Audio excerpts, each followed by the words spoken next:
Hello, in this video I want to show you how to install Firefox browser on OPPO Pad Air.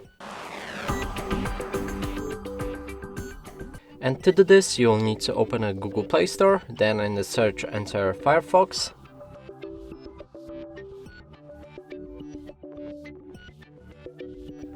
Click on the install.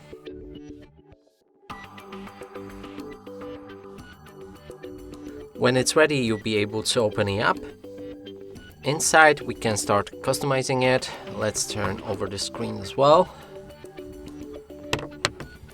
So choose your theme, pick your toolbar placement, sign in to turn on synchronization, switch between different privacy protection settings, and read the privacy notice. Lastly, click on Start Browsing, open any website, and as you can see, this browser works fine.